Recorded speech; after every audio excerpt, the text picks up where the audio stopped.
بسم الله الرحمن الرحيم.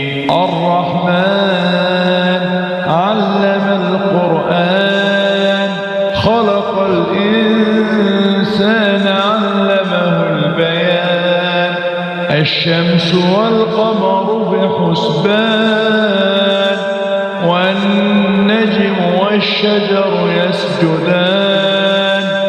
والسماء رفعها ووضع الميزان، ألا تطغوا في الميزان. وأقيموا الوزن بالقسط ولا تخسروا الميزان. والأرض وضعها للأنام، فيها فاكهة والنخل ذات الأكمام، والحب ذو العصف والريحان. فبأي آلاء ربكما تكذبان؟ خلق الإنسان من صلصال كالفخار، وخلق الجان من مارج من نار. فبأي آلاء ربكما تكذبان؟ رب المشرقين ورب المغربين. فبأي آلاء ربكما تكذبان؟ مرج البحرين يلتقيان، بينهما برزخ لا يبغيان. فبأي آلاء ربكما تكذبان؟ يخرج منهما اللؤلؤ والمرجان. فبأي آلاء ربكما تكذبان؟ وله الجوار المنشآت في البحر كالأعلام. فبأي آلاء ربكما تكذبان؟ كل من عليها فان، ويبقى وجه ربك ذو الجلال والإكرام. فبأي آلاء ربكما تكذبان؟ يسأله من في السماوات والأرض، كل يوم هو في شأن. فبأي آلاء ربكما تكذبان؟ سنفرغ لكم أيها الثقلان. فبأي آلاء ربكما تكذبان؟ يا معشر الجن والإنس إن استطعتم أن تنفذوا من أقطار السماوات والأرض فانفذوا، لا تنفذون إلا بسلطان.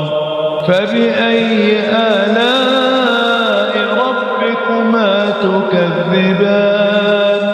يرسل عليكما شواظ من نار ونحاس فلا تنتصران. فبأي آلاء ربكما تكذبان؟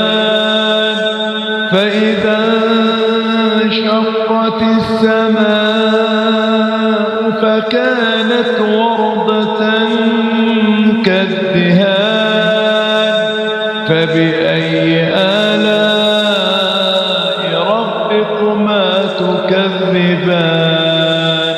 فيومئذ لا يسأل عن ذنبه إنس ولا جان فبأي آلاء ربكما تكذبان يعرف المجرمون بسيماهم فيؤخذ بالنواصي والأقدام فبأي آلاء ربكما تكذبان هذه جهنم التي يكذب بها المجرمون يطوفون بينها وبين حميم آن فبأي آلاء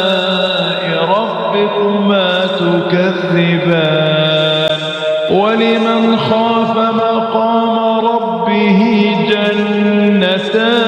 جنتان فبأي آلاء ربكما تكذبان ذواتا أفنان فبأي آلاء ربكما تكذبان فيهما عينان تجريان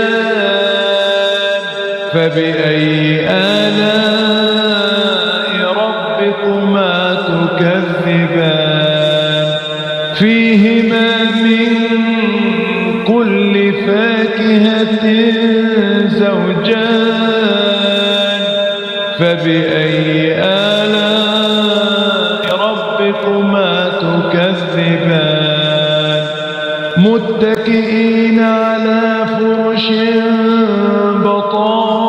بطائنها من استبرق وجنى الجنتين دان فبأي آلاء ربكما تكذبان فيهن قاصرات الطرف لم يطمسهن إنس قبلهم ولا جان فبأي آلاء ربكما تكذبان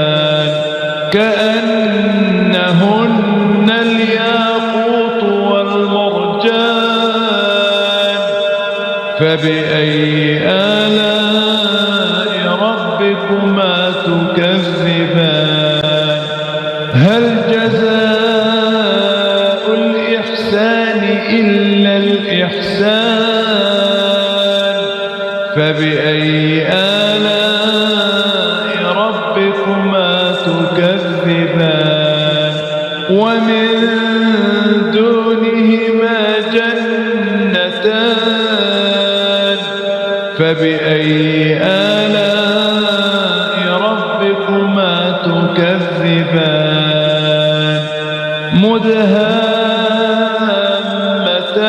مدهامتان فبأي آلاء ربكما تكذبان فيهما عينان نضاختان فبأي آلاء ربكما تكذبان فيهما فاكهة ونخل ورمان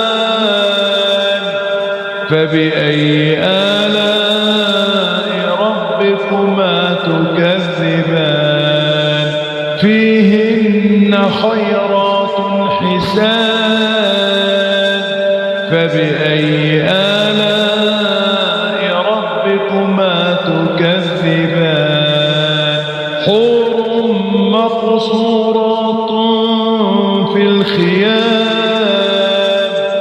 فبأي آلاء ربكما تكذبان لم يطمسهن إنس قبلهم ولا جان فبأي آلاء ربكما تكذبان متكئين على رفرف خضر وعبقري حسان فبأي آلاء ربكما تكذبان تبارك اسم ربك ذي الجلال والإكرام